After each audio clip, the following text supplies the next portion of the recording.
buon pomeriggio a tutti, a tutte e tutti. Divagando è un contenitore, un'iniziativa che i geografi di Udine stanno portando avanti ormai da questo anno accademico, appunto 2021, con degli appuntamenti mensili, sostanzialmente il primo venerdì, il primo pomeriggio e il primo venerdì di ogni mese. Siamo arrivati alla penultima tappa di questo primo anno. Eravamo molto titubanti, l'anno scorso abbiamo iniziato un po' in sordina tra di noi, un po' all'interno, poi naturalmente anche l'emergenza pandemica ci ha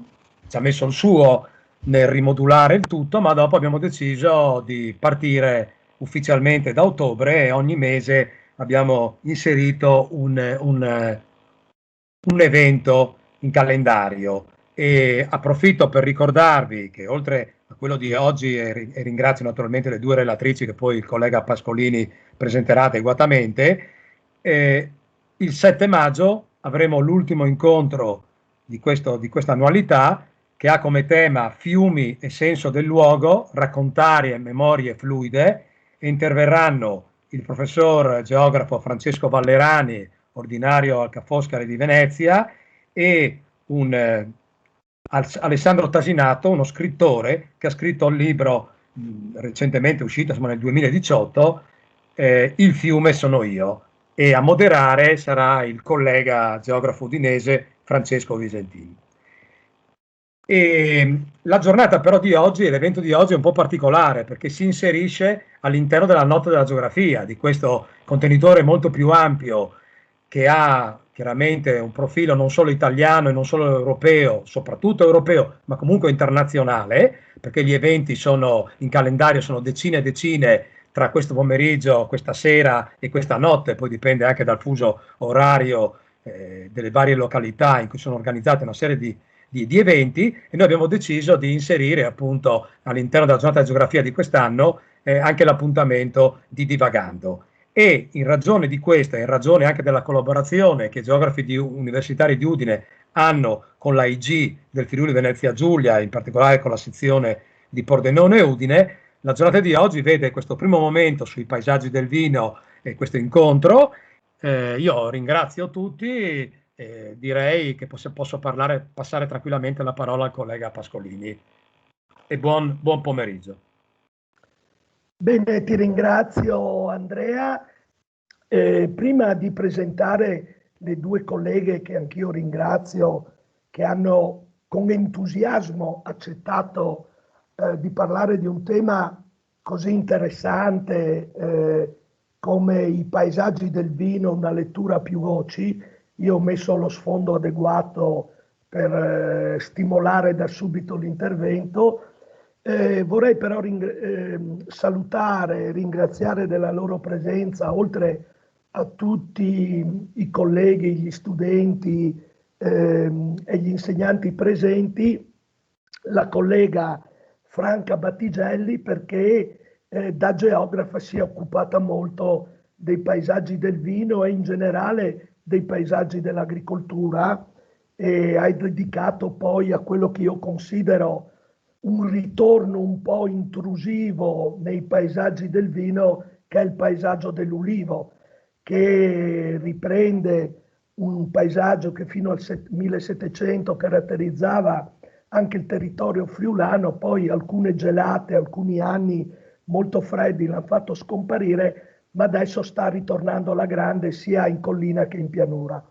E poi vorrei salutare il delegato alla sostenibilità, Francesco Marangon, che abita,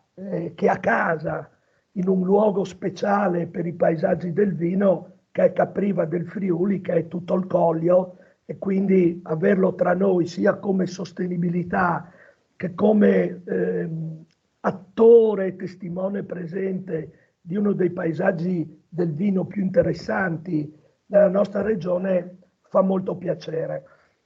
Allora, detto questo, prima di fare due brevi considerazioni introduttive, voglio presentare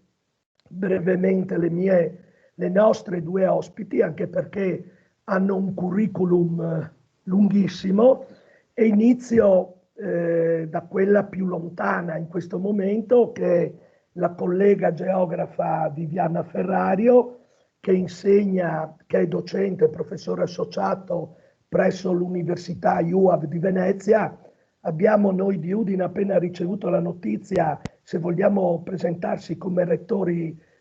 come concorrere alla carica di rettore allo IUAV, spero che Viviana partecipi, insomma sarebbe un bel colpo per i geografi, ma forse credo che gli architetti abbiano ancora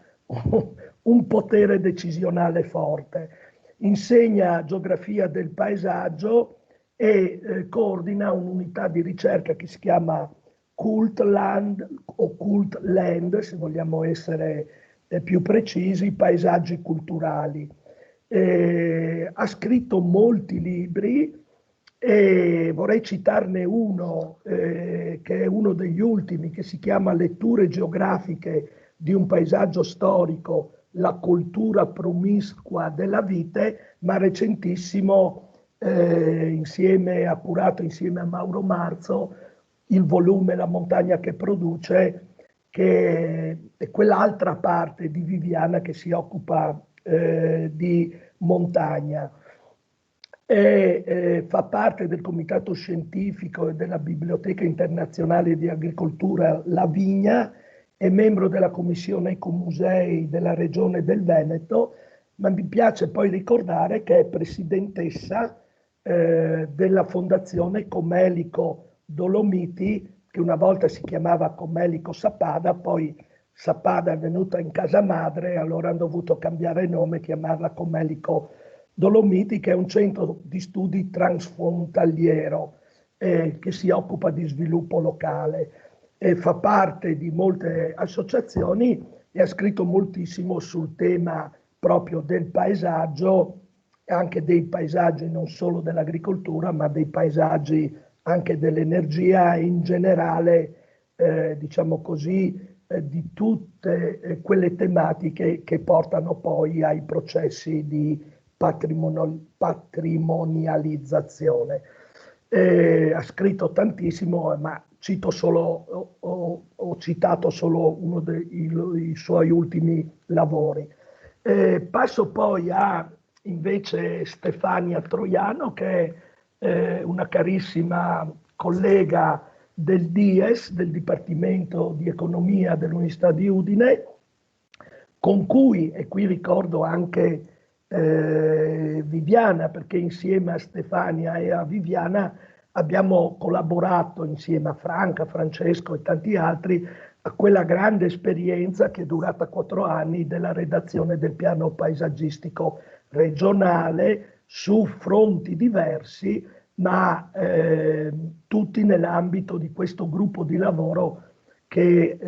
è stato molto importante per l'università e anche per la presenza del mondo dell'accademia in uno strumento che tra l'altro si occupa anche di valorizzazione, pianificazione dei paesaggi e anche dei paesaggi del vino. È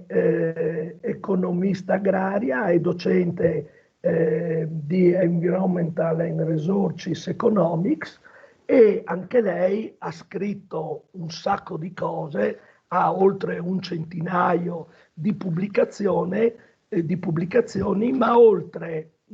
a scrivere è molto attiva insieme soprattutto al collega Francesco Marangon a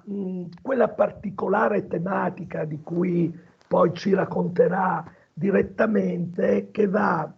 nel tentativo di dare un valore economico al valore, qui gioco con le parole, del paesaggio, ma soprattutto poi si occupa di quel versante dei servizi ecosistemici, che è un altro grande capitolo che c'entra poi un po' con le nostre storie. Quindi ringrazio veramente sia Stefania che Viviana e prima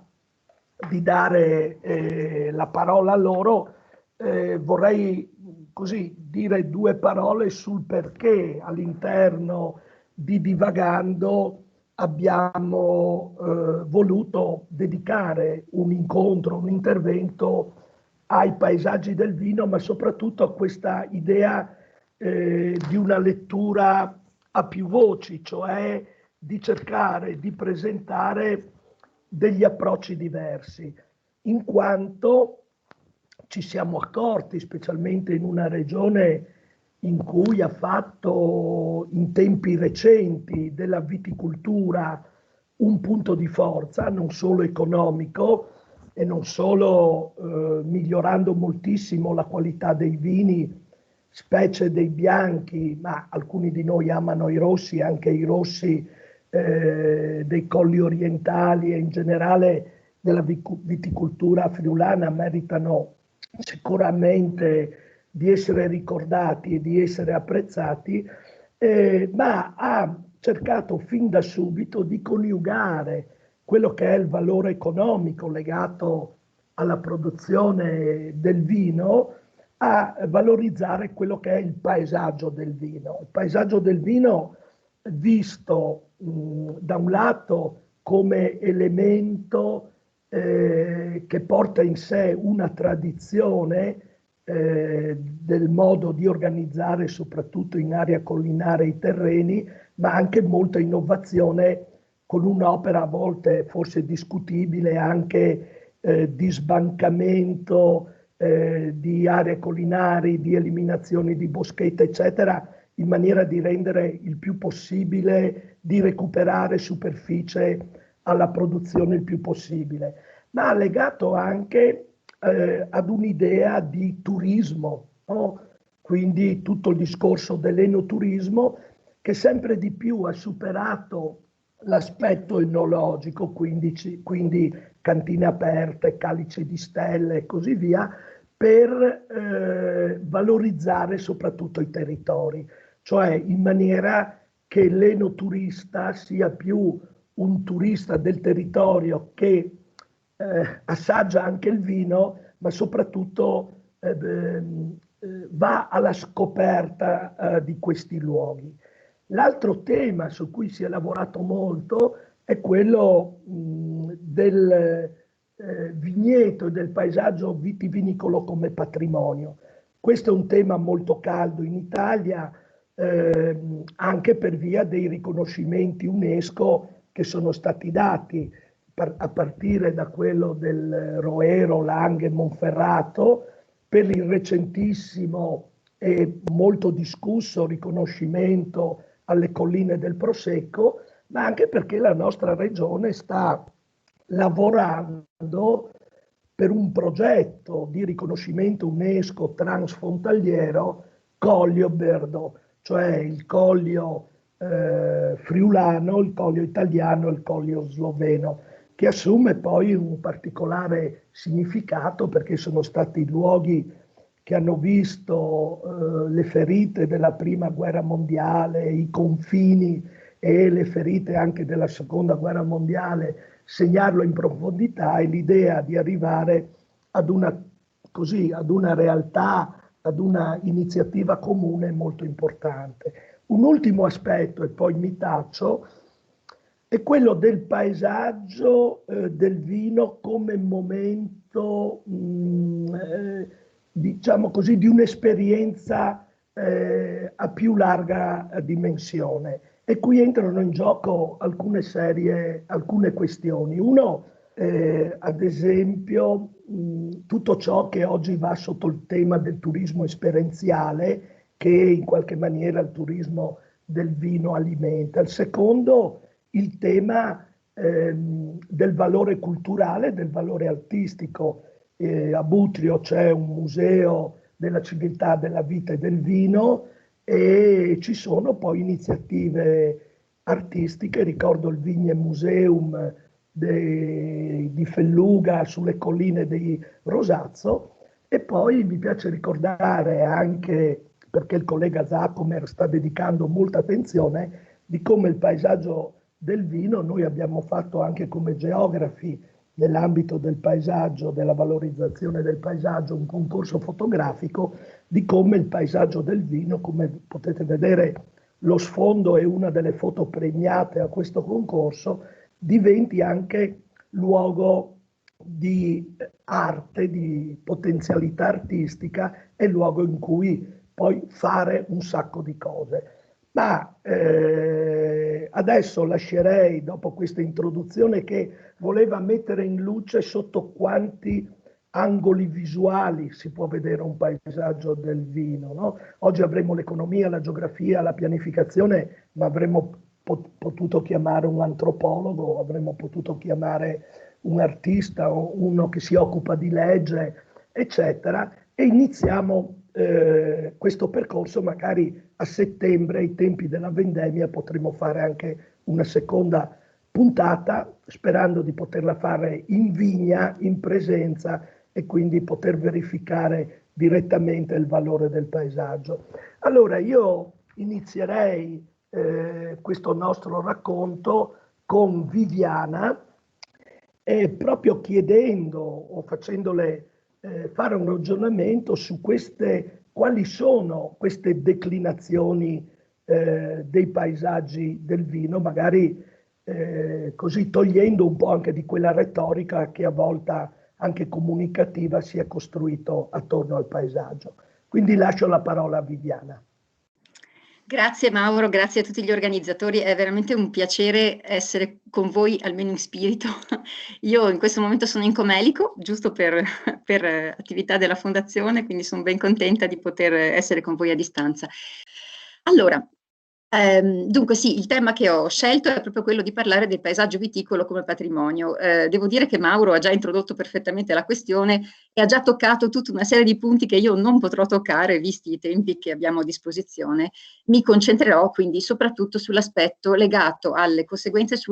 della patrimonializzazione dei paesaggi viticoli, sulla conservazione del paesaggio rurale, del paesaggio vitivinicolo. Prima di partire vorrei puntualizzare su alcuni presupposti teorico-metodologici che servono un attimo per, come dire, capire il contesto nel quale mi muovo. Allora, sicuramente l'idea di paesaggio che c'è dietro le mie ricerche non è quella della cartolina, anche se sarò costretta a mostrarvi un sacco di fotografie tipo cartolina, perché le fotografie dei paesaggi vitivinicoli hanno spesso questo carattere, ma piuttosto il paesaggio appunto è un'arena, come dice Selman, cioè un luogo di discussione sui destini del territorio, quindi un luogo anche di conflitto. A questa idea del paesaggio come arena aggiungo l'idea molto cara alla geografia culturale del paesaggio che ha questa doppia anima, no? Cosa e immagine della cosa, dimensione materiale, dimensione immateriale, dove la dimensione materiale tocca da vicino i significati e i valori che noi stessi, la società attribuisce al paesaggio stesso. Sul fronte degli heritage studies, quindi degli studi che si occupano di patrimonio, va assolutamente precisato quello che Waterton e Watson dicono nel 2015, cioè appunto questa distinzione tra studi che si occupano del patrimonio in sé e studi invece che sono attenti criticamente a come il processo di patrimonializzazione avviene nei diversi contesti culturali, sociali, storici. Quindi ecco, qui sicuramente c'è un'attenzione di tipo critico al processo di patrimonializzazione che interessa i paesaggi rurali. Tant'è vero che appunto riprendo questa idea dei paradossi o delle criticità dell'idea di paesaggio e tanto più di paesaggio agrario come patrimonio, già preannunciati da Sereno nel 2011 e poi ripresi a scala europea da questa opera di Bloemers ed altri che hanno appunto lavorato su questo tema dei paradossi. Questi paradossi poi emergono in maniera molto chiara negli ultimi anni, quando dopo un lungo periodo nel quale diciamo, le tradizioni patrimoniali e anche di conservazione del patrimonio che si erano strutturate nel contesto europeo avevano tenuto come separati, se vogliamo, il patrimonio culturale dal patrimonio naturale, no? Con questa idea di separazione che poi si rilegge anche nel modo con il quale UNESCO lavora con le diversi organi internazionali che gli fanno da consulenza. Ecco, questa idea di separazione tra patrimonio culturale e naturale ha teso negli ultimi, diciamo, 20-25 anni a sfumare e il paesaggio rurale, che era stato proprio, come dire, che sta lì in mezzo, okay? Che è un po' culturale e molto naturale, anzi è molto culturale e molto naturale, quindi non trovava spazio dentro queste due tradizioni, di colpo si è trovato al centro del discorso. E da qui è nato una grossa discussione, un grosso dibattito, qui vedete alcune delle numerose espressioni che vengono utilizzate nella letteratura nazionale e internazionale per identificare i paesaggi, diciamo, il patrimonio, l'agricultural heritage, per dirla con l'espressione più larga possibile, che sono testimonianza del fatto che c'è un interesse molto forte per questo tema, che è esploso negli ultimi, diciamo, 10-15 anni, e che però diciamo, il dibattito è tuttora acceso e le idee sono abbastanza complesse, abbastanza divergenti, ecco, diciamo. E sarebbe interessante poter seguire tutte le strade che questi discorsi aprono, ma ovviamente in questa occasione non è possibile, ma qualcosa verrà fuori durante la presentazione di oggi. Ecco, contemporaneamente a questo dibattito molto acceso si notano una serie di iniziative. Qui mi limito a livello nazionale, perché altrimenti se dovessimo farlo a livello internazionale sarebbe veramente un elenco lunghissimo, ma almeno a livello nazionale l'Italia, devo dire, è arrivata leggermente in ritardo rispetto ad altri paesi, non solo europei, devo dire, su questo tema del paesaggio agrario, forse anche perché forse, come dire, il patrimonio culturale e anche quello naturale sono talmente estesi che ci hanno distratto, se vogliamo. Ecco, però il paesaggio rurale e agrario, utilizzerò un po' entrambe queste parole, anche se bisognerebbe distinguere, perdonatemi, poi magari se c'è tempo ne parliamo più in dettaglio. Ecco, su questo tema abbiamo osservato negli ultimi anni veramente una serie ricca di riconoscimenti ufficiali, che sono un po', come dire, il timbro, no? Il sancire un processo di patrimonializzazione avvenuto. Il processo di patrimonializzazione non nasce dalle istituzioni, generalmente nasce da una serie di processi, anche spesso dal basso, e poi però arriva un momento nel quale c'è un'istituzione che codifica questo processo e lo ufficializza. Ecco, qui vedete una serie di iniziative internazionali e nazionali riguardanti l'Italia che hanno sancito appunto alcuni di questi processi di patrimonializzazione. Cominciamo dall'UNESCO, li enuncio brevemente, di alcuni ne ha già parlato Mauro Pascolini. La lista dell'UNESCO ha raccolto al suo interno recentissimamente due cultural landscapes e un immaterial heritage citati da Mauro, quindi i paesaggi vitivinicoli del Piemonte, Langhe Roero Monferrato nel 2014, nello stesso anno come material heritage La vita d'Alberello di Pantelleria, e poi appunto la molto discussa candidatura delle colline del Prosecco di Conegliano e Valdobbiadene. Sempre a livello internazionale la FAO ha invece lanciato un'altra lista globale appunto di questi GIAS, i Global Important Agricultural Heritage Systems, nella quale, che è molto sviluppata nei paesi orientali soprattutto, ma devo dire che anche in Europa si sta espandendo, e nel 2018 sono entrati i primi due paesaggi italiani, le vigneti tradizionali del Soave nel 2018 e gli oliveti nella fascia la fascia collinare Spoleto-Assisi, sempre nel 2018. A queste iniziative internazionali si associano alcune iniziative nazionali invece, in particolare due leggi, la disciplina organica della coltivazione della vite e del vino, che è una sorta di testo unico che ha identificato due categorie, vigneti storici e vigneti eroici, quindi sempre con l'idea di questo vigneto come patrimonio, e poi le norme per la salvaguardia degli agrumeti caratteristici che non sono direttamente collegati con il vigneto, ma sanciscono anche in questo caso l'interesse, diciamo, appunto patrimoniale per gli agrumeti, queste forme di paesaggio particolari italiane. A questo si aggiungono due iniziative, anzi un'iniziativa vera e propria del Ministero delle Politiche Agricole e Forestali, l'Osservatorio Nazionale dei Paesaggi Rurali di interesse storico, più il Registro Nazionale collegato con questo, attivato nel 2016, e il Ministero dei Beni Culturali, per non essere da meno, anche lui nel 2014 ha effettuato una dichiarazione di interesse culturale particolarmente importante per un vigneto, quindi diciamo in questo caso includendo un oggetto vivente, un vigneto vero e proprio, al di là dell'idea del giardino, no? Quindi un paesaggio produttivo, diciamo, all'interno dei beni culturali. Ecco, vediamo appunto un po' di queste fotografie cartolina. Qui c'è un'immagine di un vigneto. I vigneti eroici storici, parto da qui perché è appena uscito insomma, il 30 giugno 2020 il decreto attuativo di questa legge che vi ho citato prima, in cui si danno delle definizioni e anche dei criteri con i quali identificare questi paesaggi e si identificano, diciamo, delle sorte di politiche di sostegno per questi paesaggi, per cui ci saranno delle candidature anche in questo caso e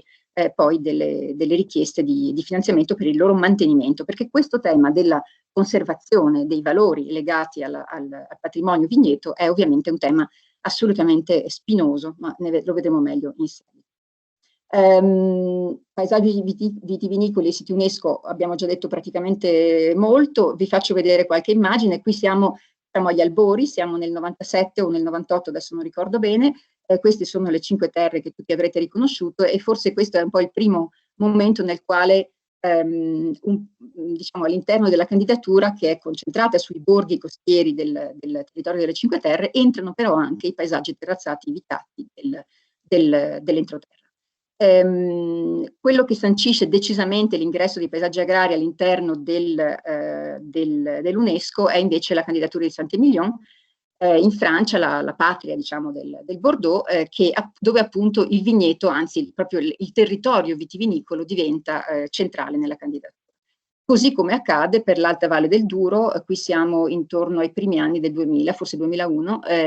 che anche in questo caso i terrazzamenti vitati sono il cuore della candidatura.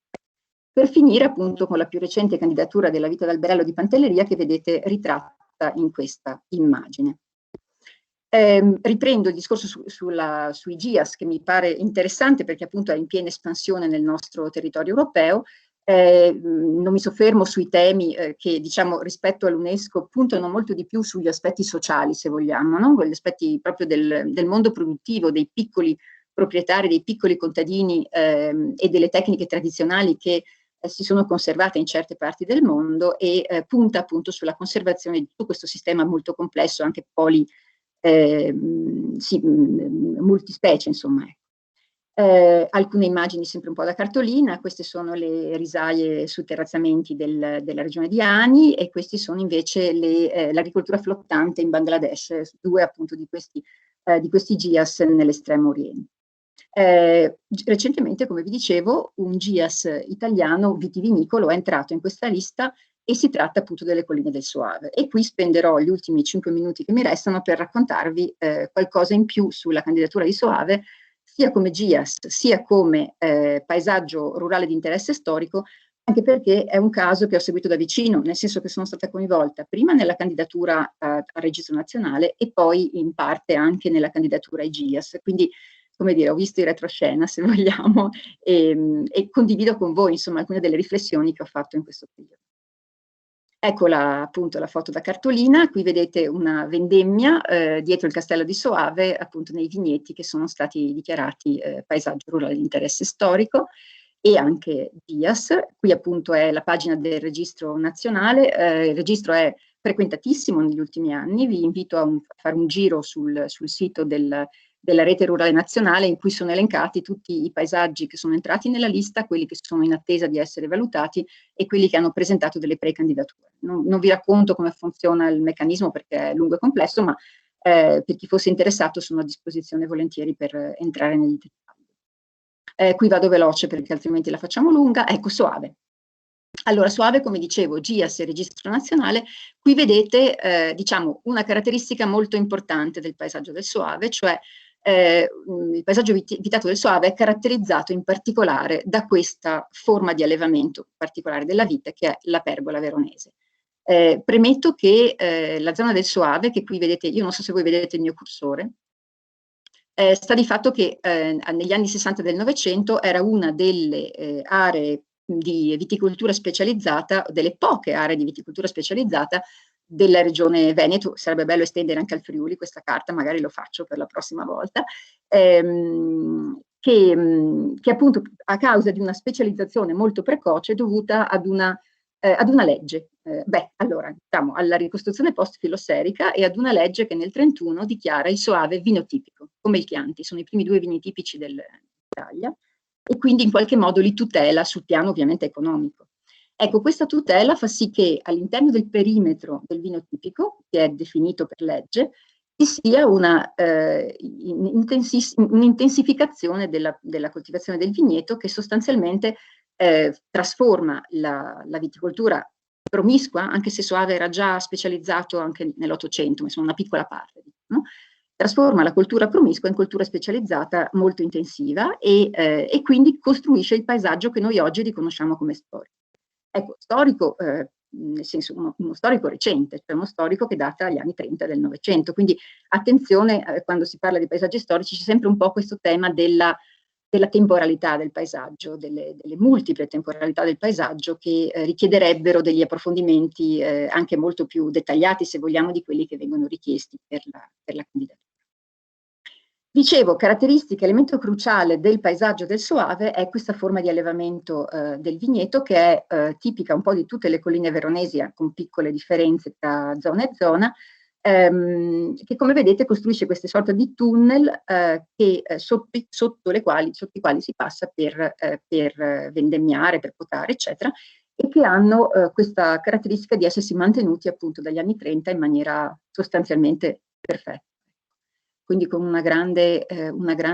permanenza, insomma, di questa forma di allevamento. Naturalmente questa forma di allevamento non consente la meccanizzazione né della vendemmia né della potatura, e questo rende ovviamente la cultura, cioè questo tipo di coltivazione, molto onerosa sul piano dell'impiego di tempo lavorativo, insomma, ecco, quindi anche di costi, ovviamente di produzione. E però è anche l'elemento che forse conferisce unicità a questo paesaggio, e quindi è valutato tra gli elementi di questo processo di patrimonializzazione. Ora, come spesso accade, tutte queste liste, UNESCO, GIAS, Registro Nazionale, hanno sempre un po', diciamo, hanno sempre una sorta di preferenza, di interesse per quei paesaggi che in qualche modo sono in pericolo. A partire dall'UNESCO c'è questa idea del pericolo che in qualche modo il riconoscimento e la patrimonializzazione dovrebbe evitare. Ecco, in questo caso uno dei pericoli principali, non l'unico, però è quello della trasformazione della forma di allevamento della vite, che come vedete passa spesso da ormai, anche se in questo periodo è stata un po' rallentata, anche a causa di finanziamenti specifici delle politiche agricole, che finanziano i nuovi impianti con sistemi di allevamento nuovi, innovativi, necessariamente finanziavano, diciamo, adesso non più. Si passa appunto dalla forma di allevamento a pergola alla forma spalliera, che ovviamente è una forma, diciamo, internazionale, molto convenzionale, e che cambia il paesaggio inevitabilmente. Il paesaggio si modifica, il paesaggio storico si modifica. Come vedete si modifica anche in maniera abbastanza radicale, appunto a causa di questi tentativi di innovazione spinti dalle politiche agricole. Vabbè, ci sono altre forme di problematiche che sono ovviamente un po' quelle che si riscontrano spesso: l'abbandono, il crollo dei terrazzamenti, la ricostruzione un po' maldestra, e poi ovviamente l'invecchiamento degli agricoltori, e poi tutto il tema del turismo che si sta sviluppando in maniera veramente molto molto consistente in queste aree vitivinicole patrimonializzate, e che, come mettono giustamente in evidenza Valerani e Visentini in un articolo abbastanza recente, può portare sviluppo economico, ma può anche portare ovviamente delle criticità che vanno assolutamente affrontate. Criticità che, diciamo, ecco, il punto è che spesso queste candidature, specialmente quando si tratta di paesaggi vitivinicoli, tendono a sconfinare, partono magari con le migliori intenzioni, ma tendono a sconfinare nel marketing, ed è proprio su quello che si gioca una grossa parte dell'interesse di questi paesaggi nell'entrare in questi elenchi, come vedete, insomma, ecco, da queste immagini. Senza contare che appunto questo sembrerebbe, per adesso almeno, non riuscire a frenare questi processi di trasformazione, come capita in questo caso, dove appunto si vede delle terrazzamenti antichi recuperati, tuttavia ripiantati a spalliera e non a pergola. Qui sarebbe bello entrare in dettaglio, perché ci sono delle ragioni. Abbiamo intervistato il viticoltore, insomma è un processo interessante, non c'è il tempo di raccontarlo, ma tenete presente, insomma, che sulla pergola c'è una discussione in corso, sul fatto che bisogna o no, si possa o no conservare l'antico sistema di coltivazione. Alle Cinque Terre, delle quali dirò veramente due cose, perché vedo che il mio tempo sta scadendo, casomai ditemi, vedo che sono a 17 minuti, quindi ditemi se devo proprio accorciare di brutto. Sì, o se posso... io accorcerei un po' di brutto, perché altrimenti... Perfetto. Allora sulle Cinque Terre dico veramente sì, solo due cose, perché il caso è molto simile per certi versi. Anche qui l'UNESCO è precandidato al registro nazionale, e ovviamente è già UNESCO da tempo, e anche qui la forma di allevamento del vigneto è particolarissima, è una sorta di pergola molto bassa, che richiede una gran fatica per essere vendemmiata e potata. Vi assicuro, si pota in ginocchio, addirittura distesi, quindi veramente un tipo di fatica che oggi è difficile da poter considerare in sostanza, e anche in questo caso, come vedete, al recupero dei terrazzamenti fa seguito spesso un cambiamento nella forma di allevamento della vite, che ovviamente adesso qui siamo agli esordi, diciamo, non è una zona come quella del Soave già intensificata, e che però potenzialmente possono cambiare il paesaggio. E quindi chiudo con questa slide, questo primo giro. Quello che, come dire, questi processi di patrimonializzazione ci domandano, quello sul quale ci sollecitano, è proprio la domanda: ma che cosa vogliamo e anche possiamo effettivamente conservare? Cioè il tema di che cosa conservare è un tema assolutamente aperto, che non è stato ancora sviscerato né dal dibattito scientifico né tantomeno appunto dalle iniziative istituzionali. Perché qui le scelte sono molte, ovviamente anche multiple. Allora ci interessa la vista d'insieme, cioè il paesaggio come quadro, ci interessa la forma del campo, quindi la struttura profonda del paesaggio, se vogliamo, ci interessa il singolo elemento nella sua forma o addirittura nella sua materia storica. Ci interessa, le viti possono vivere 100-150 anni senza grandi problemi, volendo, se tenute in un certo modo. Ci interessa il rapporto tra elementi diversi del paesaggio. Ci interessa conservare invece la tecnica che sta alla base di quella forma culturale. Ci interessano le specie coltivate, i cultivari, il vitigno. Ci interessa l'agrobiodiversità che quel paesaggio ha. O sono invece le caratteristiche del prodotto che ci interessa conservare, o addirittura tutto il sistema sociotecnico e anche ovviamente economico che nel corso del tempo ha prodotto quel paesaggio. Capite che puntare su uno o più di questi aspetti cambia completamente le potenziali politiche sia di promozione, sia di identificazione, sia di promozione, sia di conservazione. Ecco, vi lascio con questa domanda e poi riprendiamo nella seconda parte. Grazie. Grazie Viviana, hai messo molti punti con molti stimoli che credo poi riprenderemo nel dibattito, ma adesso lascerei proprio la parola a Stefania perché può riprendere uno dei concetti delle ultime slide, no? Cioè quando si parla di paesaggio come valore non solo per tutto il discorso ma patrimoniale, ma un valore che rientra nel marketing, rientra nell'economia un po' più hard, ma soprattutto il tentativo poi, che è uno dei temi che ricordavo prima, che Stefania ha affrontato, è quello se esiste, al di là del valore patrimoniale, emozionale, storico, culturale, un valore economico del paesaggio. Quindi lascio a Stefania la parola per questa nuova modo di vedere che va a arricchire la bella presentazione di Viviana. Bene, allora grazie infinite professor Pascolini, grazie a tutte e a tutti per l'invito, un saluto caro a Viviana e cerco adesso di condividervi la presentazione, ecco, spero voi riusciate a vederla. Allora, innanzitutto da economista, come guardiamo al paesaggio? Noi economisti ci occupiamo appunto di gestire, di organizzare la casa, i beni di famiglia, i beni economici e tra questi beni annoveriamo proprio anche il paesaggio. Ecco, io non riesco a vedere se la presentazione sta andando avanti a dovere, ma mi pare proprio di no. Si vede, no, si vede. Sulla prima slide, sei ferma sulla prima Eccoci slide. qua, ecco, adesso siamo sulla seconda, benissimo, okay. Ecco. Allora sì, può sembrare anomalo accostare il paesaggio, un bene paesaggistico, all'insieme dei beni economici. Ma così non è, perché il paesaggio è una risorsa scarsa, è disponibile infatti in una quantità che è limitata. La domanda di paesaggio, soprattutto nel nostro contesto, negli ultimi anni è divenuta molto molto rilevante. Dall'altra parte invece, per svariati motivi, tra cui l'evoluzione delle tecniche produttive e il paesaggio, in particolare il paesaggio rurale, è divenuto invece scarso, vi è un'offerta piuttosto scarsa. Il paesaggio d'altra parte è utile nel senso che riesce a soddisfare diversi bisogni, ha una sua reperibilità, nel senso che è raggiungibile e quindi è a 360 gradi assolutamente per noi economisti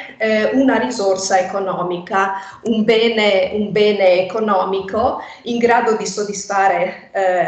diversi bisogni dei cittadini, dei consumatori, come li definiamo noi economisti, perché è in grado di apportare molti benefici. Influisce senza dubbio sulle attività turistiche e ricreative del territorio. Sono moltissime le indagini che mettono proprio in luce il fatto che quando si sceglie una destinazione turistica, il paesaggio è uno dei punti più importanti, preponderanti proprio della scelta, no? Nelle preferenze. Così come il paesaggio contribuisce proprio a rafforzare quegli aspetti di marketing di cui parlava un attimo fa il professor Pascolini, perché riesce proprio a forgiare l'immagine, a dare un'identità ai prodotti che provengono da quel territorio. E inoltre questo non solo ce lo dice il Millennium Ecosystem Assessment, ce l'ha detto molto bene, ma sappiamo che così come tutte le altre risorse ambientali, anche il paesaggio riesce a influenzare direttamente, ad influire sul nostro benessere. Non solo materiale, ma anche sugli aspetti, diciamo, più immateriali, ludici, ricreativi. Ora, ciò che è particolarmente interessante per noi economisti è riuscire a gestire anche il paesaggio così come si fa con gli altri beni, perché come accennavo prima, uno dei problemi preponderanti è il fatto che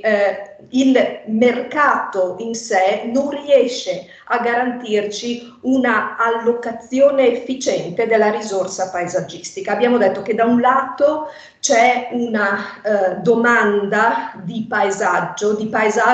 di un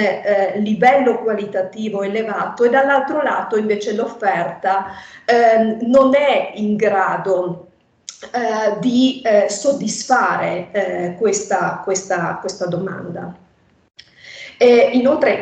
il paesaggio, la risorsa paesaggistica è una risorsa che pur avendo un suo valore non ha un prezzo, non c'è la possibilità di scambiare paesaggio, bellezze paesaggistiche su un mercato. Per cui non abbiamo questa possibilità, diciamo, di rendere visibile la risorsa paesaggistica e questo ostacola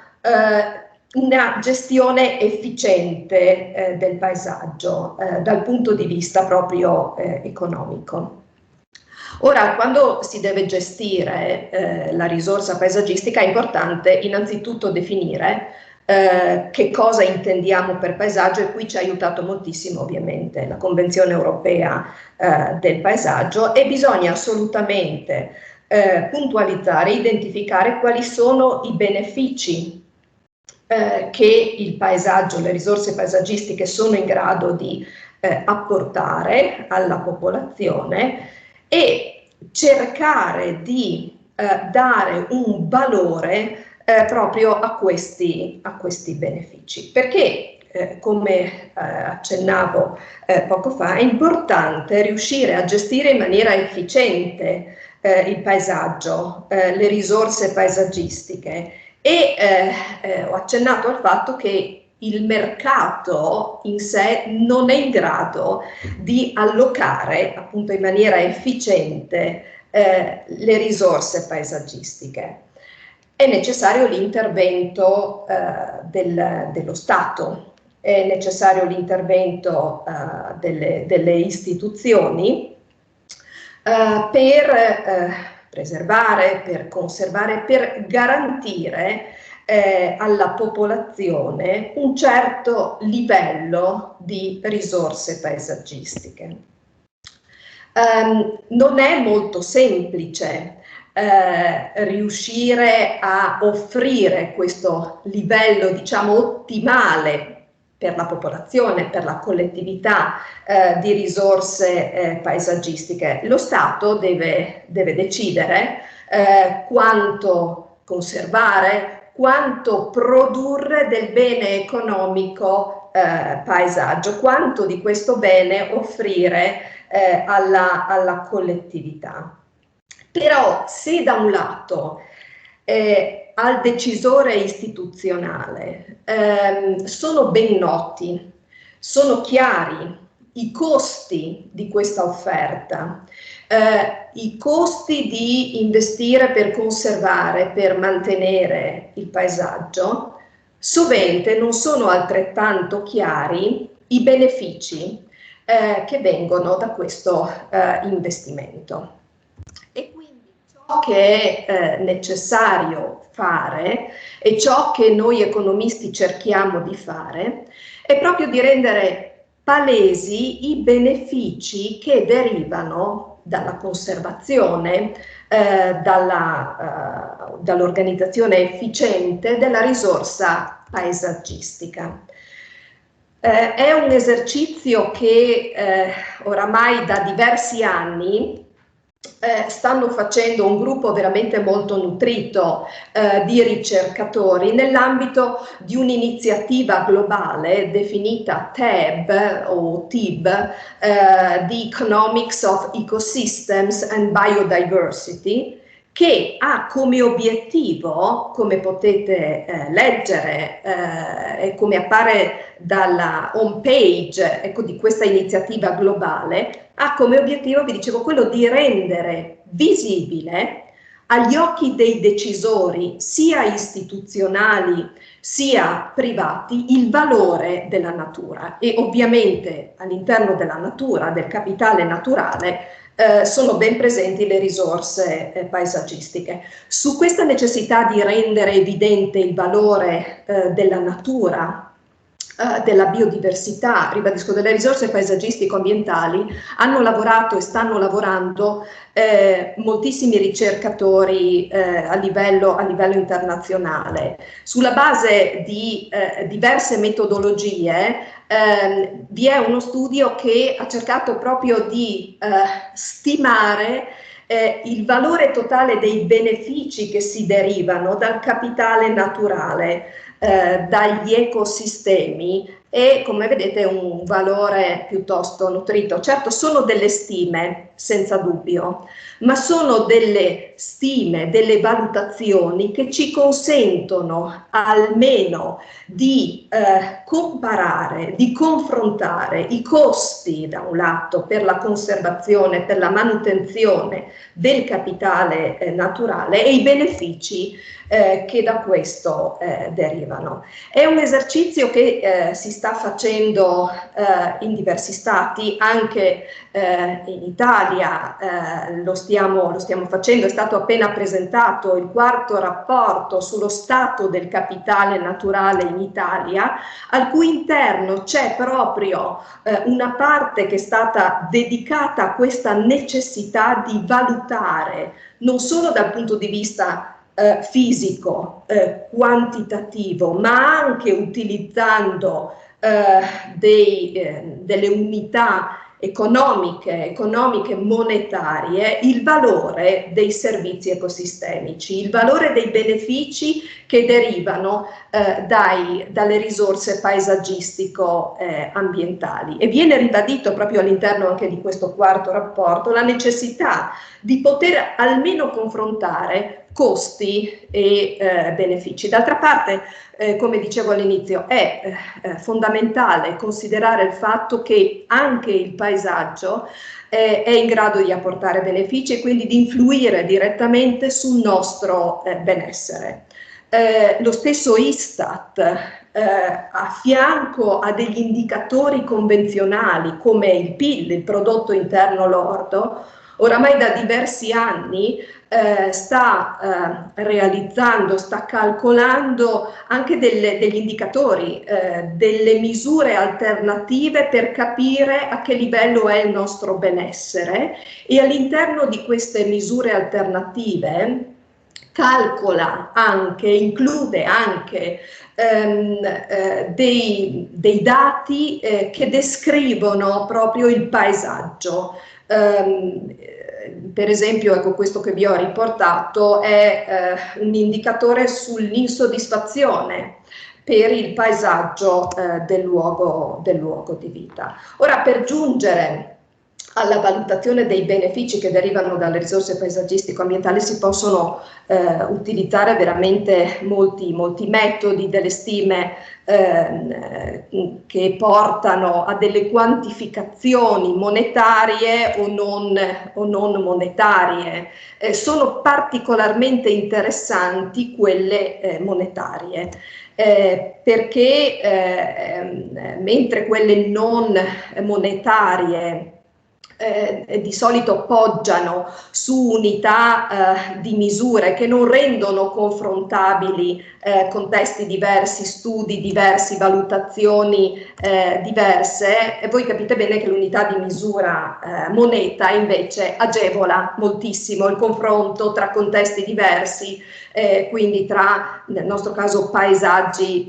diversi, che non significa assolutamente tentare di mercificare il paesaggio, la risorsa paesaggistico-ambientali, ma anzi, come vi dicevo prima, in sintonia con ciò che sta facendo l'iniziativa globale TEB, l'obiettivo è quello di rendere visibile il valore, i benefici che derivano dal paesaggio, e quindi ecco, si possono utilizzare diverse metodologie che mettono proprio in risalto questo valore del paesaggio. L'osservazione del mercato immobiliare, se possibile lo stesso immobile localizzato in contesti ambientali, paesaggistico-ambientali diversi, a valori diversi, e questo può essere una prima stima, ecco, del valore che ha il paesaggio, non solo vitivinicolo ma il paesaggio in generale. Così come le spese che si sopportano per raggiungere un determinato paesaggio con finalità generalmente ludico-ricreative possono rappresentare una base per una stima del valore di quel paesaggio, così come la disponibilità a pagare che viene richiesta ai cittadini, ai turisti per evitare il degrado, per conservare un paesaggio, può essere diciamo una base per la stima del valore delle risorse paesaggistico-ambientali. Ecco, io mi fermerei intanto qui con questa carrellata veloce che ho fatto, in attesa di eventuali domande. Oh, grazie Stefania, anche perché sei riuscita a darci una visione diversa, una chiave di lettura diversa, che era quello che poi noi ci eravamo in qualche maniera proposta. È chiaro che se io chiedessi a Francesco Visentin qual è il valore del paesaggio del vino e il valore in assoluto, noi che l'abbiamo strappato dal Prosecco e portato alla ribolla gialla sapremo già qual è la risposta, per cui il paesaggio ha tutte queste dimensioni, ma il paesaggio del vino fondamentalmente ha un valore perché produce il taillot che lui ha imparato a apprezzare al posto dell'ombra, no? Però è molto interessante perché a volte la valutazione economica viene un po' snobbata, no? Viene detto è impossibile, invece il tuo discorso ha esemplificato molto bene tutte le dimensioni, e dopo magari un piccolo approfondimento sul tema proprio degli indicatori sul paesaggio del vino mi piacerebbe sentire da te. Tornando a Viviana, e mi scuso ma i tempi sono un po' stretti, anche perché il venerdì pomeriggio arriviamo tutti da riunioni e riunioni su Teams, Zoom, Meet, eccetera, però il tema è molto stimolante. tu hai fatto una rassegna, hai messo in luce quelli che sono le trasformazioni un po' del paesaggio del vino. Da un lato la conservazione, però da un lato anche la trasformazione, che può essere data da politiche che governano quanti ettari nuovi di glera si possono piantare in giro tra Veneto e Friuli, oppure anche da iniziative che possono essere legate da un lato ai cambiamenti climatici, ma nuovamente ad un interesse, diciamo così, verso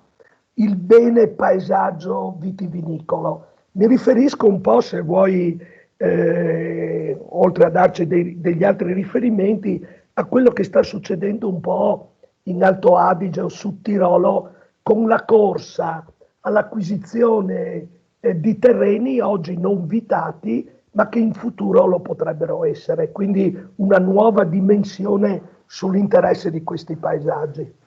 Allora, su questa domanda io non ho slide, vi parlerò soltanto, ecco, così magari recuperiamo qualcuno dei minuti che ho rubato prima. Nel senso che avrei voluto in realtà parlarvi di un altro paesaggio storico, ma non importa, va benissimo anche questa domanda, anche perché mi porta su degli studi che abbiamo fatto recentemente proprio sul tema, diciamo, sul tema dei paesaggi del Prosecco attraverso una convenzione di ricerca con il consorzio Prosecco Doc qualche anno fa, nella quale appunto abbiamo un po', diciamo, cercato di ricostruire la geografia, se vogliamo, la geografia dinamica di questa espansione del vigneto tra Veneto e Friuli, in questa zona che è stata appunto dichiarata DOC per il Prosecco nel 2009, e dove questa operazione ha ovviamente creato una serie di, ha potenziato, forse ha incentivato una serie di trasformazioni anche proprio di uso del suolo che sono piuttosto vistose. Ecco, e poi un'altra ricerca a margine fatta invece sul tema della land concentration, quindi questi processi che sono processi di carattere globale che avvengono non solo, diciamo, più conosciuti sono forse in altri continenti dove c'è questa sorta di concentrazione appunto delle proprietà terriere agricole nelle mani di grandi soggetti internazionali che tendono a in qualche modo espellere l'agricoltura familiare sostanzialmente, quindi un processo globale anche molto critico, letto criticamente da molti geografi. Penso per esempio al gruppo della Grillotti di Giacomo che sta lavorando su questo da tempo. E a breve uscirà un articolo sulla nostra piccola land concentration, perché effettivamente rispetto a quello che succede in Africa o in altri continenti, insomma i nostri casi sono sempre quantitativamente relativamente ridotti, ma nel nostro paesaggio molto complesso sono molto vistosi. E quindi abbiamo fatto proprio una sorta di ricognizione su che cosa avviene, che cosa è avvenuto negli ultimi anni in alcune aree della nostra regione, cioè della mia regione in realtà, del Veneto, sia in pianura che in collina e perfino in montagna, appunto, in seguito a questo processo che è stato definito prosecchizzazione. Cito un articolo di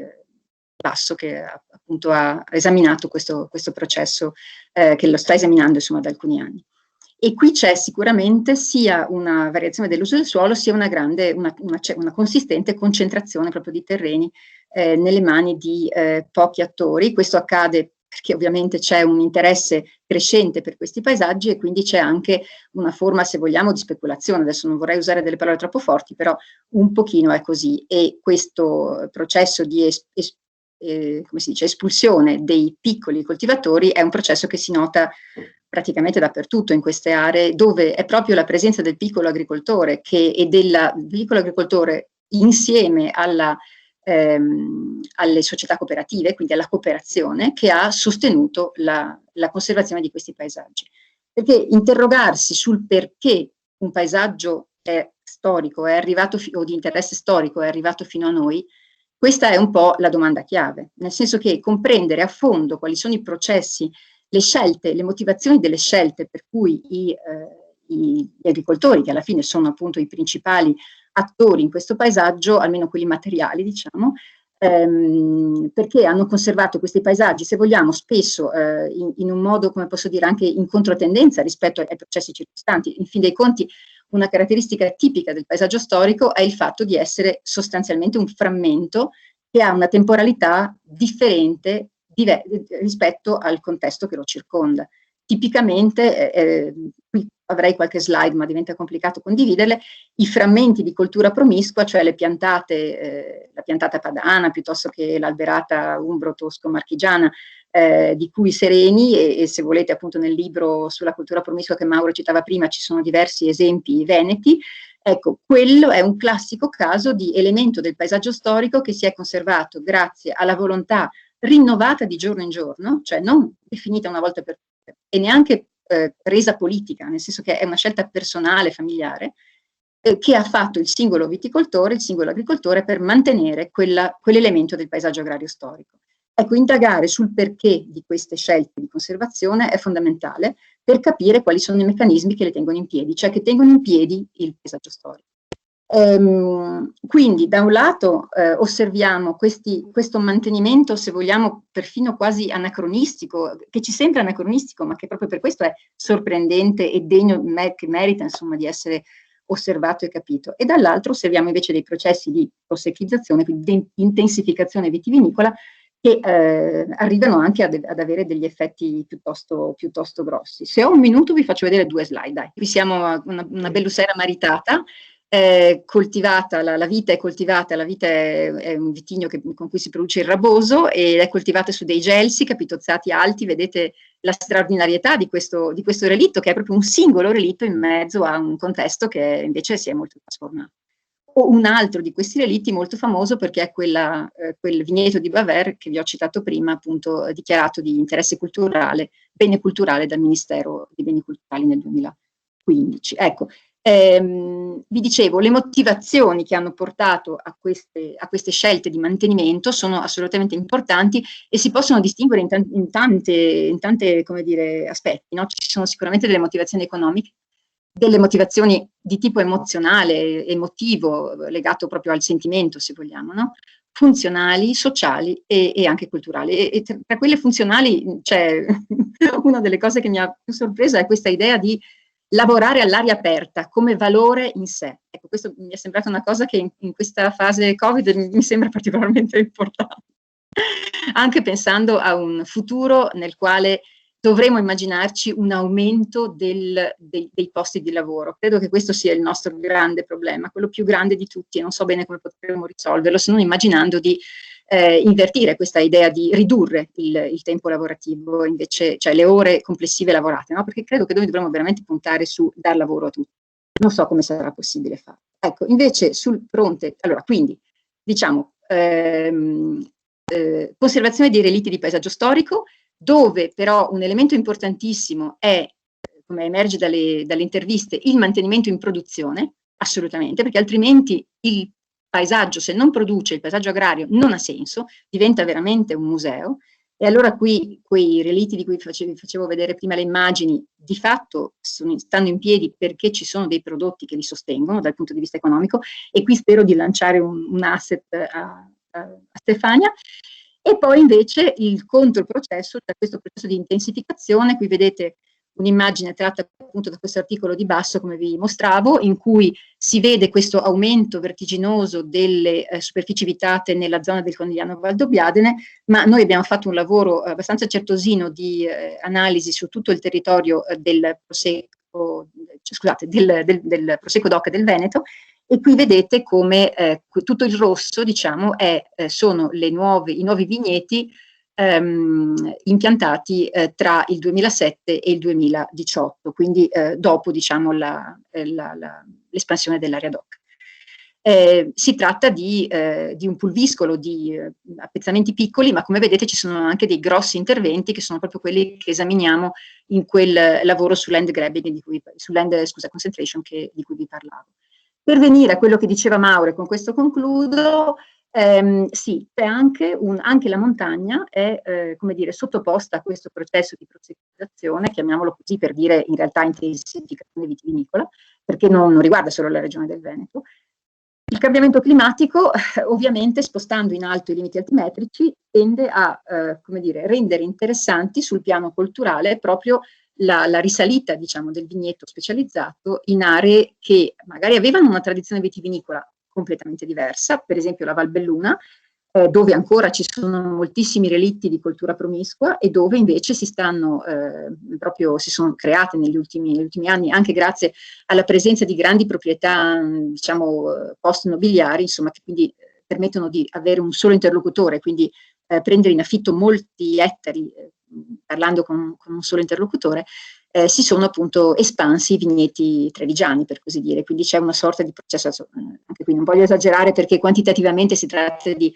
più di indizi che non di un processo vistoso, però ci sono dei casi, insomma, di, se vogliamo, una specie di colonizzazione vitivinicola di un territorio che per il piano territoriale regionale di coordinamento del Veneto è uno di quelli che hanno che è caratterizzato da un'agricoltura mista a naturalità diffusa, dove quindi la biodiversità culturale è un elemento fondamentale. Il vigneto specializzato tende a desertificare, questo è abbastanza visibile, insomma, anche a occhio nudo, quindi è una di quelle cose che si possono leggere nel paesaggio. Questo grande macchia rossa che vedete qui appunto è uno di questi casi di intensificazione considerevole e paradossalmente quell'area è stata identificata come paesaggio rurale storico prima della piantagione del vigneto nel catalogo nazionale che ha preceduto il registro. Quindi con questa battuta, diciamo, chiudo questo. Va bene. Grazie anche di questo secondo giro ricco di stimoli e di interventi. Riguardo a quello che diceva Viviana, avevo partecipato come membro del comitato scientifico di Dolomiti UNESCO a un incontro sul tema appunto del riconoscimento UNESCO, e i sindacati di quell'area dicevano: beh, siamo in crisi con le imprese produttive, buttiamo giù i capannoni e piantiamo prosecco, che questo potrebbe essere un'ottima soluzione. Bene, allora l'ultimo giro, le ultime considerazioni le lasciamo un po' a Stefania e dopo ruberemo 5 minuti all'AIG per un minimo di dibattito. Allora, indicatori monetari, non monetari, marketing. Allora, cosa può dire un economista un po' sul paesaggio del vino, su questo mondo che oggi abbiamo cercato di affrontare? Allora, per poter dire qualcosa, io nuovamente vi mostro le slide, nel senso che noi ci basiamo, per poter dire qualcosa proprio sul valore che ha il paesaggio del vino, moltissimo sulle indagini. Allora, le indagini sviluppano, cercano di implementare le metodologie cui prima vi accennavo. Quindi utilizziamo sia dei metodi non monetari per cercare di stimare il valore del paesaggio, sia dei metodi monetari. Allora, per quanto riguarda le valutazioni di tipo non monetario, vi mostro dei risultati che sono stati raccolti dal professor Francesco Marangon e dal collega Tiziano Tempesta qualche anno fa su un numero piuttosto considerevole di intervistati e che in particolare hanno individuato nella presenza nel paesaggio del vigneto come di un aspetto particolarmente gradevole, che rende gradevole il paesaggio. È un aspetto particolare è il fatto che la presenza del vigneto sembra essere particolarmente apprezzata all'aumentare dell'età degli intervistati, quindi le persone di una certa età gradiscono particolarmente la presenza del vigneto. Ma consentitemi di passare velocemente sulle indagini invece che hanno per oggetto la stima monetaria, anche perché in questo ambito è doveroso, credo, da parte nostra ricordare che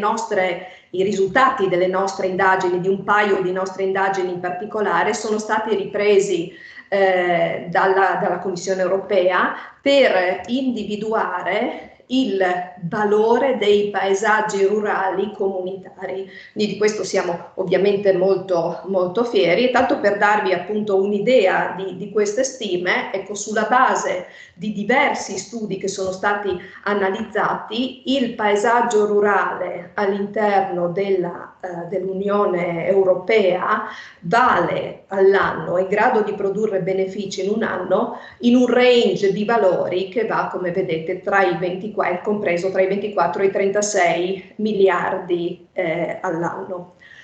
Quindi benefici che vanno confrontati con le spese sostenute dalla Commissione europea, per esempio per la politica agricola comunitaria. Ma vi mostro alcune altre stime che abbiamo calcolato, che abbiamo individuato con delle indagini condotte per esempio nel Collio Goriziano, e quindi in una zona in cui l'arena, ecco, per la gestione del paesaggio, come prima ricordava Viviana, proprio è piuttosto, come dire, vivace, no? Ecco allora che abbiamo in particolare provato a chiedere ai residenti cosa ne pensassero in merito a diverse tipologie di gestione del paesaggio in cui c'è il vigneto. E devo dire che proprio per quanto riguarda il mantenimento della produzione, c'è stato detto che lo sbancamento in sé non è qualcosa che deturpa il paesaggio. Secondo le persone che abbiamo intervistato, forse proprio perché appartengono in un contesto in cui la vite è importante, gli aspetti produttivi proprio del vigneto sono fondamentali. Ecco, lo sbancamento è qualcosa di accettato, è un'attività che viene vista come apportare utilità, apportare dei benefici, e questo è, insomma, era particolarmente significativo, ecco, per i risultati della nostra indagine. Devo dire che numerosi studi, come economisti li stiamo svolgendo e concentrandoci sul prodotto vino, sulla gestione quindi del territorio per la produzione del vino. Oramai da diversi anni qui vi ho riportato un lavoro che è stato curato da Francesco Marangon, Andrea Moretti e Gianpietro Zaccomer diversi anni fa, in cui, facendo una analisi proprio del prodotto vino, si toccano diverse altre tematiche, tra cui l'enoturismo, di cui si parlava prima, il fatto che il turista quindi è fortemente legato al territorio, come diceva il professor Pascolini, va alla scoperta dei luoghi in cui, da cui proviene il vino, e diciamo che in questi luoghi proprio è molto importante l'aspetto estetico che dà la coltivazione, no, della vite, quello che a livello di letteratura internazionale viene definito come winescape aesthetic. Ebbene, abbiamo visto, proprio analizzando il prodotto vino e chiedendo ai potenziali consumatori la loro opinione in merito ad un vino che viene da un vigneto che va a creare un certo paesaggio particolarmente gradevole, abbiamo visto quanto il consumatore sia disposto a pagare di più un vino se questo proprio viene da un paesaggio gradevole, dato da certe tipologie di produzione della vite. Quindi tipologie di vigneto, tanto per darvi un esempio di una di queste indagini che abbiamo realizzato, diverse tipologie di vigneto, uno molto intensivo, l'altro invece contraddistinto da complementi paesaggistici particolarmente gradevoli, ci hanno portato proprio a individuare una disponibilità a pagare aggiuntiva da parte dei consumatori per un vino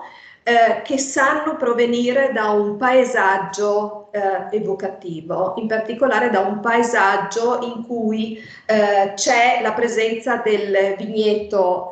tradizionale. Ci piace, parlo al plurale perché in questo caso il tutto parte dalle idee del professor Francesco Marangon. Ci piace moltissimo mostrare i risultati di diversi laboratori che negli anni abbiamo realizzato con degli studenti delle scuole superiori e anche all'interno dell'università, in cui abbiamo provato a far assaggiare ai ragazzi, agli studenti, dei succhi di uva provenienti, almeno così abbiamo detto loro, da uva prodotta in diversi contesti paesaggistici. Abbiamo mostrato loro queste diverse immagini, chiedendo loro di darci un grado di apprezzamento da 1, pari a per nulla apprezzato, a 5, moltissimo, di darci appunto una prima valutazione di diversi contesti in cui era presente il vigneto. Poi, prendendo in particolare 2 di questi contesti, questi che vedete individuati in questa slide come zona di produzione del succo 1 e zona di produzione del succo 2, abbiamo chiesto loro di assaggiare, era un periodo ante-Covid, ahimè, di assaggiare il succo che trovavano contrassegnato con il numero 1 e 2 e di esprimere un parere in merito alla gradevolezza del succo. Ebbene, molti più studenti ci dicevano che percepivano come moltissimo buono il succo numero 2 rispetto al succo numero 1. Chiedevamo loro anche di esprimere la disponibilità a pagare un brick, una confezione di succo numero 1 e di succo numero 2. Abbiamo ottenuto i seguenti risultati: una disponibilità media di 62 centesimi per il succo numero 1 e di 71 centesimi per il succo numero 2. A conclusione dell'esperimento abbiamo mostrato loro le confezioni dei 2 succhi e solo in quel momento hanno scoperto che il succo era esattamente lo stesso e che la percezione che avevano avuto di una gradevolezza diversa era legata esclusivamente al fatto che pensavano che la materia prima, che l'uva del succo 2 provenisse da un contesto paesaggistico, quindi da una tipologia di vigneto più curata, diciamo evocativa, ecco, migliore rispetto al succo 1. Ecco, per noi economisti questo significa maggiore disponibilità a pagare, significa un premium price che si può attribuire ad un prodotto quando questo viene coltivato rispettando il paesaggio e quindi mostrando anche ai consumatori l'aspetto paesaggistico che in questo caso abbiamo definito come effetto Russitz e Spessa, perché questa era la foto. Ecco. Quindi importanza, ecco, per noi del valutare assolutamente i benefici dal punto di vista economico, dal punto di vista monetario, se possibile, della conservazione del paesaggio del vino, perché dalla possibilità di valutare questi benefici è possibile anche ponderare i costi, quindi gli eventuali incentivi da dare a chi si occupa di gestire, di mantenere, di conservare adeguatamente il paesaggio del vino. Ecco, credo di essere rimasta nei tempi. Grazie Stefania. Direi che oggi abbiamo iniziato un discorso su questo tema del paesaggio del vino, ma credo che ha aperto talmente altre prospettive che sicuramente divagando vorrà avervi nuovamente come protagoniste in un dibattito che porta ulteriori nuove voci a questa lettura del paesaggio. In conclusione, e vi ringrazio di averci dato tantissime suggestioni e tantissime chiavi di lettura in un qualcosa che per molti di noi è quotidiano e che forse, a cui forse non riusciamo a dare il valore esatto che comporta. È molto interessante il discorso dei paesaggi storici vitivinicoli e delle trasformazioni nell'allevamento. Anche noi dalla Cappuccina si stanno mettendo nuove tecniche di potatura. I vigneti hanno una vita brevissima, 10 anni, poi si impiantano vigneti nuovi in nome della produzione, eccetera. E dall'altro c'è tutta questa apertura che Stefania, soprattutto nel secondo intervento, ci ha fatto vedere, in cui si mescolano i valori patrimoniali raccontati di Viviana ai valori economici. Io, che sono il pusher di vino di Francesco Visentin, gli faccio sempre pagare le bottiglie 10 euro in più, perché gli ho detto le ho prese in un bellissimo paesaggio, e adesso ho anche il conforto della scienza che mi permette di dire questo. A parte le battute, però sono questioni che veramente meritano ulteriori approfondimenti, e vi prenotiamo già per una puntata che speriamo in presenza di Divagando. E anche in Divagando c'è la gerarchia, per cui lascio la chiusura a Francesco Visentin, che è uno insieme ad Andrea, che ha pensato a questo, anche perché ahimè la prossima puntata è dedicata all'acqua e non più al vino, e di questo un po' mi dispiace, ma Francesco è esperto di fiumi. Quindi se vuoi chiudere ricordando il prossimo impegno, lascio a te la parola. Ti ringrazio Mauro del coinvolgimento, anche visto che hai parlato di gerarchia verso il basso. Però insomma per fare il vino ci vuole anche l'acqua, e sicuramente un elemento importante. Volevo innanzitutto ringraziare Viviana Ferrario e Stefania Troiano per gli interventi, e mi dispiace che non abbiamo avuto modo di discutere tutti gli stimoli e le varie, come dire, interessanti proposte che avete lanciato, anche le domande che c'erano ed erano lì, erano da cogliere, ma questo ci permette, come dire, già di immaginare, come diceva Andrea, un secondo momento, perché Divagando si chiuderà a maggio con questa prima fase di questo primo anno, il 7 maggio, con l'ultimo appuntamento dedicato in realtà alla letteratura e alla geografia, con l'intervento di uno scrittore, del professor Vallerani, che è un esperto di acque, e quindi ci saluteremo con quest'ultimo appuntamento. Adesso chiudo, che siamo andati ben oltre, e vi ringrazio veramente tutti della partecipazione, e ci vediamo il 7 maggio sempre alle 15:30, sempre su Teams, con l'ultimo appuntamento di Divagando. Grazie e buona serata e buon fine settimana a tutti.